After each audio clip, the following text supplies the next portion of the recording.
You, finding life rather dull, dreaming again of exotic places, wishing you were somewhere else? We offer you escape.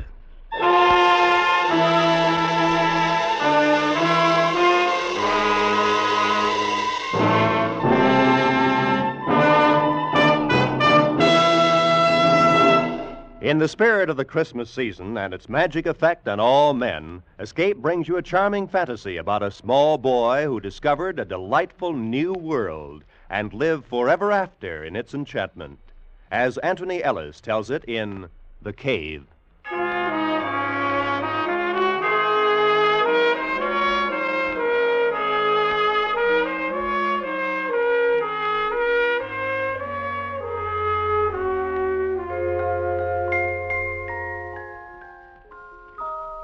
It's on days like this that I remember how it used to be before I found the cave. This day in particular.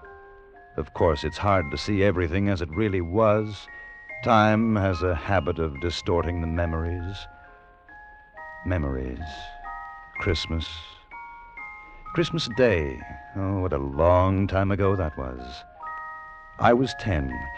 And an unpopular uncle had distinguished himself by giving me a flashlight. And it was enormous. 4 batteries and a most incredible gleam to its metal case. I couldn't wait to try it out. And because it was still early afternoon, I could think of only one place that was dark enough for the exciting test. The cave. The big cave whose mouth was near the sand dunes and whose recess was rumored to be miles deep. George Fennell and I had never ventured more than 200 yards or so inside, but on that Christmas afternoon I knew that the cold darkness of the cave would have no fears for George and me. We met near the dunes, as arranged, to compare notes on our respective Christmas presents. It was quite warm, and the snow was beginning to melt in patches. A few gulls were wheeling about nearby. It was as I have remembered it all my life. That's keen. Listen, I bet it'd work like a searchlight tonight. I guess it would, all right. Maybe they'll let us stay up tonight. If it doesn't get cold, we could play pirate. I use my new gun. I thought we might go in the cave this afternoon. Hey, that's keen. Oh, maybe they'll get sore. I had to get all dressed up today. Don't get dirty. Besides, we could go a real long way inside with this. I wouldn't want to go in too far. They say the cave goes off in a lot of tunnels. You can get lost. Maybe. If you haven't got a flashlight. Sure, that's right. And with my gun, sure, we can explore. Come on, I'll race you to the cave.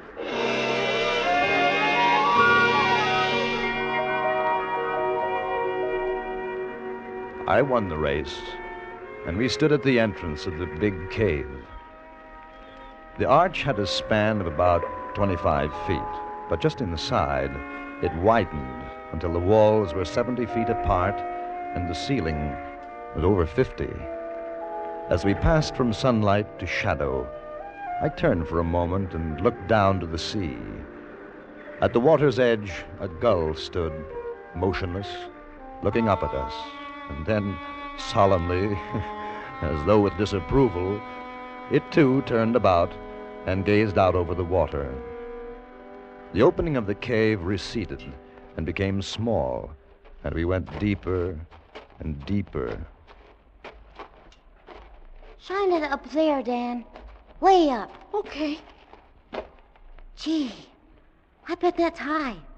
A mile, I guess. You're dilly, a mile. Maybe 100 feet. Psst. Bang, bang. Boy, that's keen. Just like a real gun.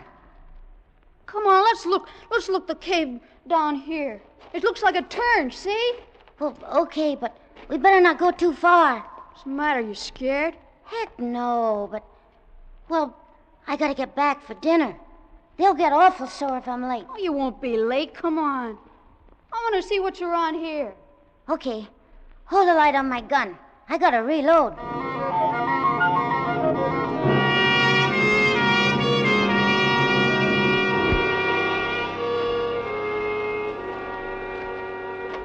Fish. Who ever heard of fish in a stream like this? Where'd they come from, huh? Where? I don't know. They say there are fish in caves sometimes. Blind fish. That's Dilly. What are you stopping for? We gotta go back now. Why? Because it's late. Besides, how do you know which tunnel we took? How? Maybe we could get lost. Listen. Maybe if we keep on going, we'll find treasure in here. Treasure? Sure stands to reason. Maybe like in the pirate book. Somebody came here and buried treasure. Henry Morgan or somebody. No. Sure stands to reason. Everybody's like you. They say no, but just suppose. If no one's looked, how'd they know? I think we better get back. Maybe tomorrow we can look. Cave's getting awful narrow. We might even find old pirate bones and swords. You got too much imagination. I heard them saying so at home. I don't want to go any farther. I'm going to. Okay. Give me the flashlight. No. You want to go back? You go back in the dark. They'll be mad. It's late. Just for a little while. If we don't find anything, well, then we'll go back. All right. But only a little while. I'm thirsty. You better not drink out of that water. It's probably poison. Why? Hold the light. I'm going to have a drink. There you are. See, I told you. Now you'll probably die. It's poison. Oh, so. It's like the ocean. Hey, look. What? There, coming down the stream, that white thing. Yeah. Looks like a piece of paper. I'm going to get it. Hold on to my hand. You'll fall in. Oh, I won't. Got it. What is it? I don't know. It looks like a handkerchief. That's Dilly. It's too small. Who'd use a handkerchief like that? My mother does. Gee, I'd hate to blow my nose on that. You can almost see through it. How'd it get down here? Who cares? Maybe it's a message. Huh? Like from someone in distress. I'm going home. Like a damsel in distress in the pirate book. Hey, we gotta find out. Give me my flashlight. We'll follow the stream.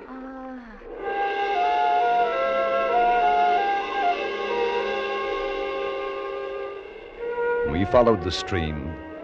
We walked by it as the cave twisted and curved.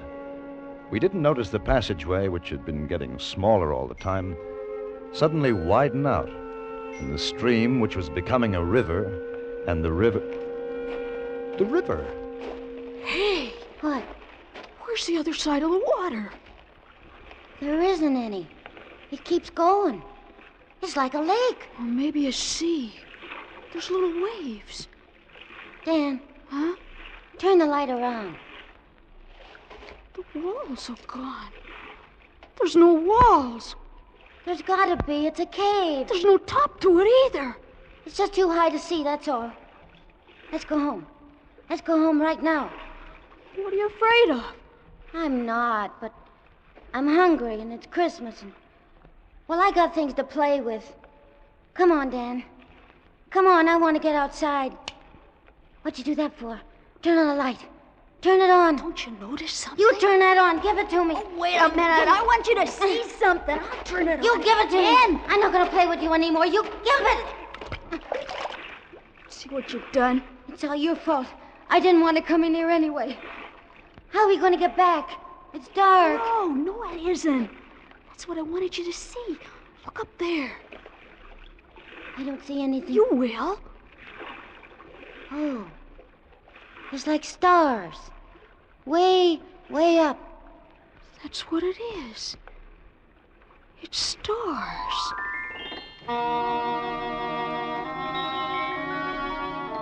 We stood there, George and I, 10 years old, and for a moment no longer afraid because of the wonder of the thing. There was light from a sky that I knew I had never seen before.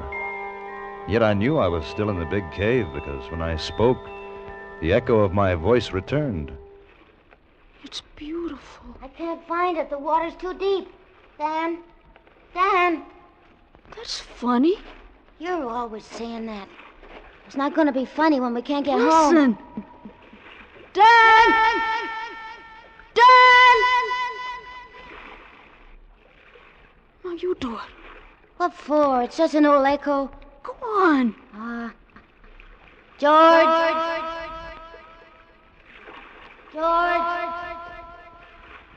Ho. There.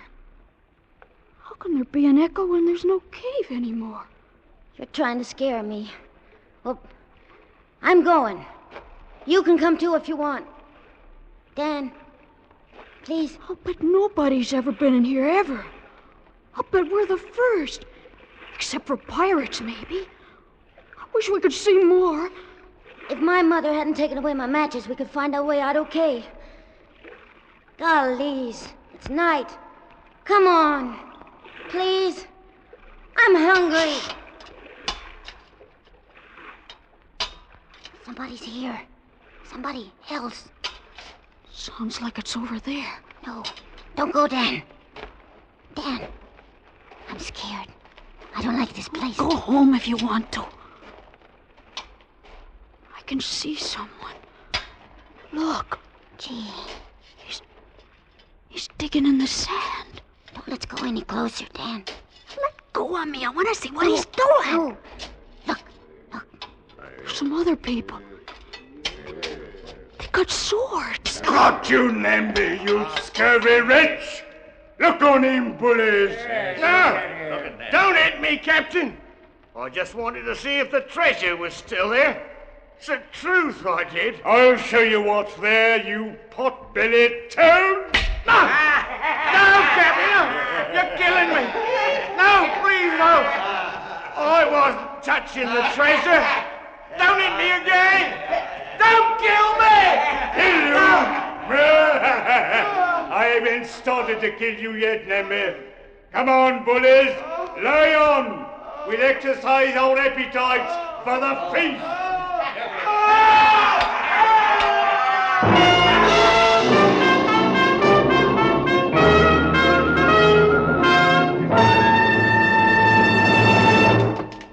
Escape, under the direction of Norman MacDonald, returns in just a moment. There's nothing quite as depressing as being hungry. Hunger is the hand which crushes the will to work. Hunger is the enemy of hope. And there are many, many hungry people today in the war-anguished lands of Europe and the Far East. You can restore that will to work. You can restore hope by combating hunger. And your weapon of combat is a care package. For $10, you can send a care package today. Keep sending them until those people can take care of themselves. And now, back to Escape. In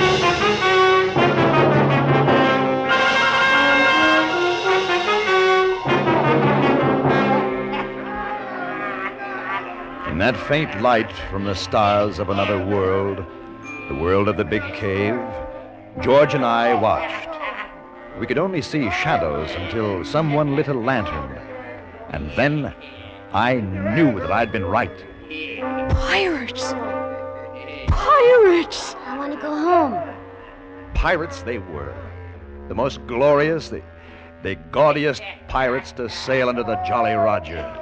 The leader was a huge man with a fine, bushy beard and a voice like the trombone in the village band. How shall we cook him, bullies? Broiled or steamed? No, Captain, no! He's too tough a morsel for that, Captain. I say, roast him. I shall. Roast it'll be. Nothing like roast Namby, I always say. We'll cut out his heart first and feed it to the dog. I feed him. Namby, you lily-livered aggravation, say your prayer. He's going to kill him. I don't want to watch him. Shh. Who was that? I don't know, Captain. Sounded like a boy. A boy? A boy? Mayhap 'twas the Lady Alicia. Bilge. She's in the dungeon, Gunfallen. Aye, that's true. It came from over there. Hold the lantern high, Shill. They'll get us, Dan. We gotta run. Don't be afraid. If you're not afraid, nothing can happen. Do you see anything, Gunfallen? You know it, but save us all. 'Tis a boy. There's 2 of them. Well, scupper me. Boy, huh? Hold the little demon. That's it. Boys. 2 small boys. What'll we do with them, Captain? Hang them, I say. Hang them. They're out of the treasure. You! Were it not Christmas, Namby, I should have turned you inside out. How'd you bliss a blethering jaw? Aye, Captain. Aye. Boy, what's your name? Dan Embry, sir. On that one. George. George. He's my friend, George. George Fennell. His father's a policeman.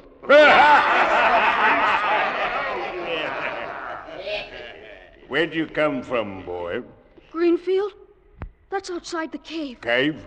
What cave? What do you do here? Whose spies are you? Answer up! Just exploring. We got here, that's all. Exploring? Where's your ship? We didn't come in a ship. What, no ship? They're boys, Captain. What harm can they do? Come, it's Christmas. I say feed them and send them on their way. What's Christmas got to do with it? If they're spies, it's the plank for them. We're not spies. Honest. We'll look into this further. Meantime, the goose and suckling pig should be ready. I say it's time for the feast. How say you, Willis? Are you hungry, boy? Yes, sir. And him? He's hungry, too. Then join us, and Merry Christmas. For no man can say Captain Blackton lacks the Christian spirit. Am I right, Namby? You're right, Captain. Right as rain. I'd have slit your gullet had you said me nay. Merry Christmas. And break out the rum barrel.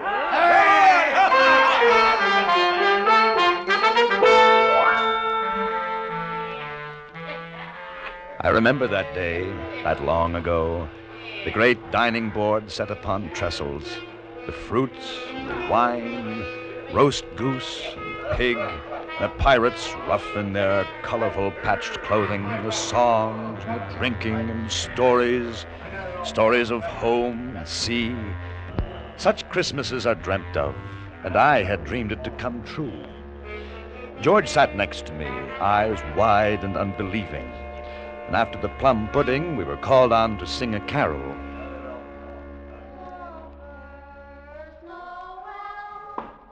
And as we sang, they became quiet, and each sat lost with his own thoughts of sweetness and sadness. The little man Namby, bird-like and asleep.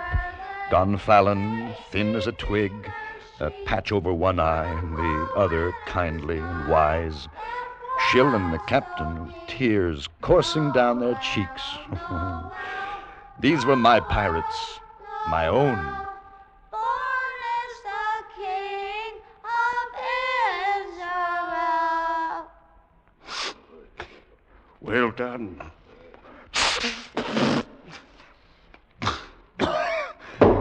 Well done, I say. A dollop of rum for the boys. Captain, this be an happy day with us. Let's share with those less fortunate.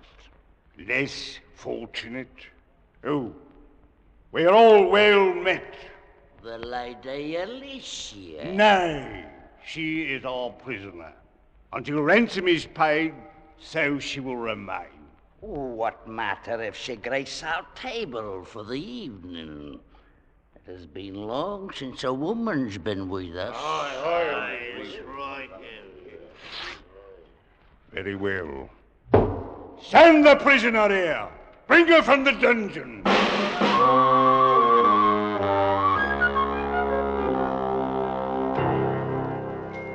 Then I thought of the fine lace handkerchief we had found in the stream. Would this prisoner, the Lady Alicia, would she have sent the message of distress? And how?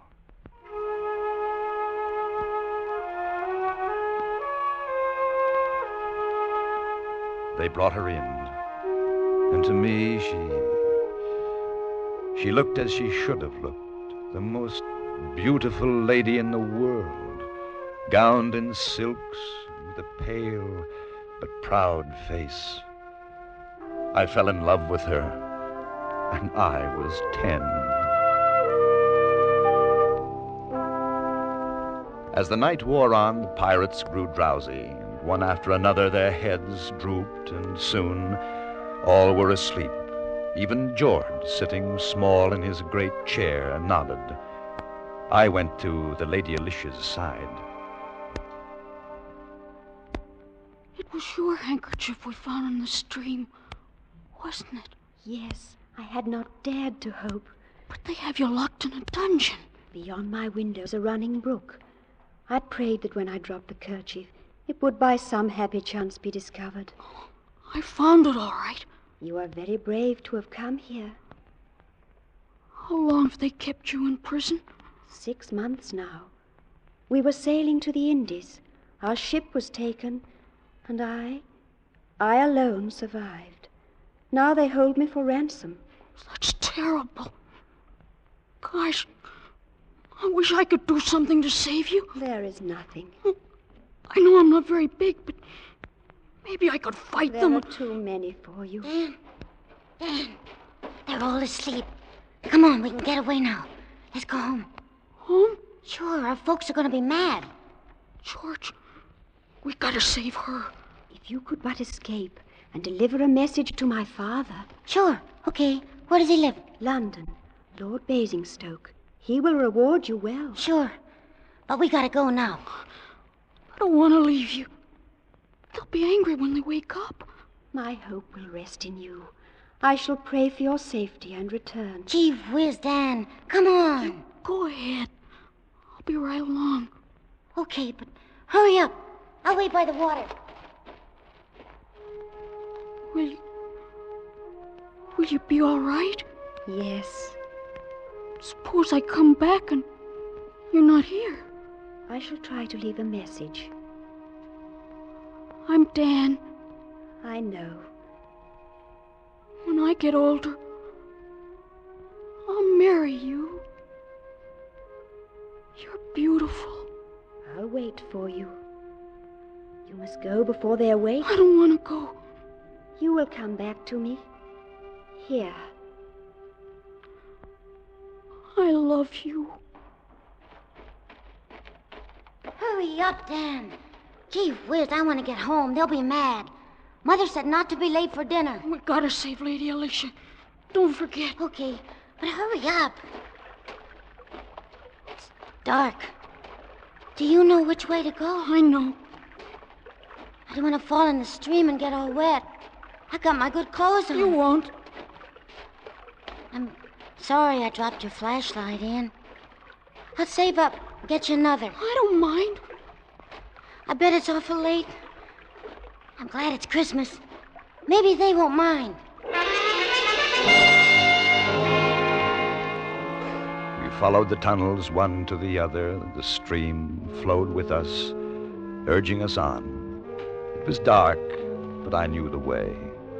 We felt along the damp walls of the cave, and at every step we moved further away from my world.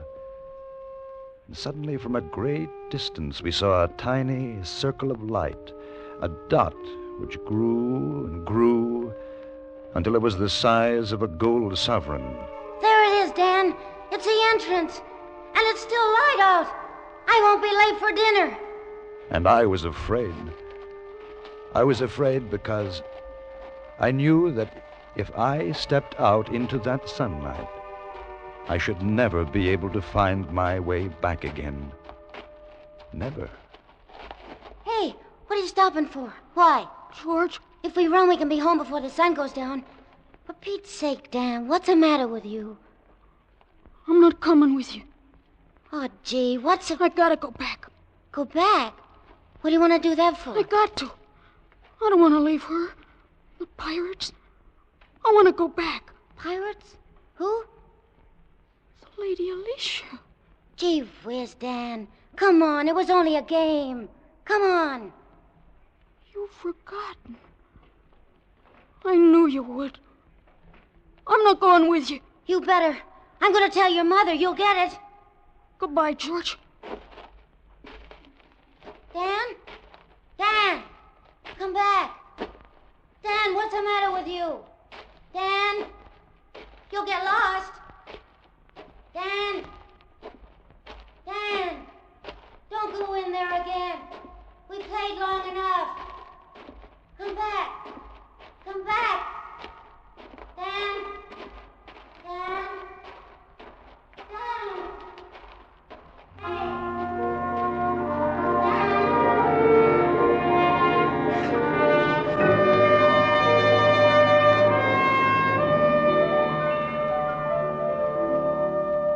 I turned away from George and the speck of light that was outside.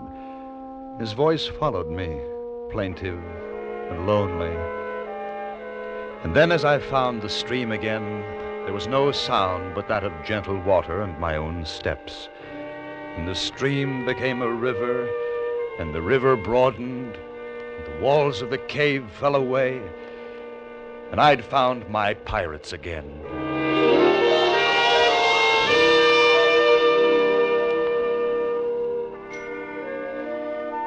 It's on days like this that I remember how it used to be before I found the cave. This day in particular. Sometimes I wonder what happened to George and what it's like outside the cave, but I don't really mind. After all, the Lady Alicia kept her promise and waited for me until I grew up. Now, everything is as I'd always dreamed it in the books. Oh, Captain Blackton, well, he's still here. A little less ferocious, perhaps, than 20 years ago. Captain? Yes, Blackton. If you and my lady are ready, sir, the turkeys are cooked, and the men are waiting your pleasure. Very well, Blackton. Thank you. And a Merry Christmas. Thank you, Captain. Thank you, sir. And a Merry Christmas to you, sir.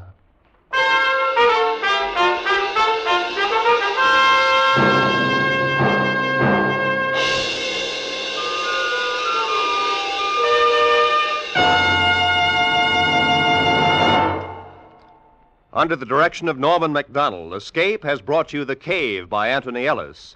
Featured in the cast were John Daner, Georgia Ellis, Peggy Weber, Jay Novello, Charlie Lung, Lou Krugman, Wilms Herbert, and Eileen Erskine. The special music for Escape was composed and conducted by Ivan Ditmars. Next week, escape with us to a placid English village and the company of an equally placid little old man who one day shook the world, as H.G. Wells told it in his delightful story, The Man Who Could Work Miracles.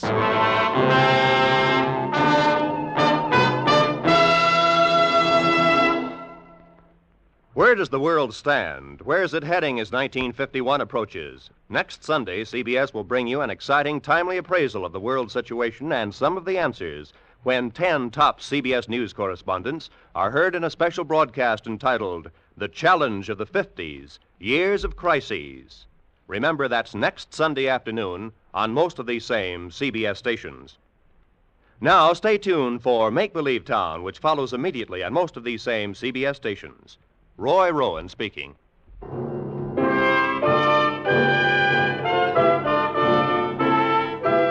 This is CBS, where you spend an hour with Frank Sinatra every Sunday afternoon on the Columbia Broadcasting System.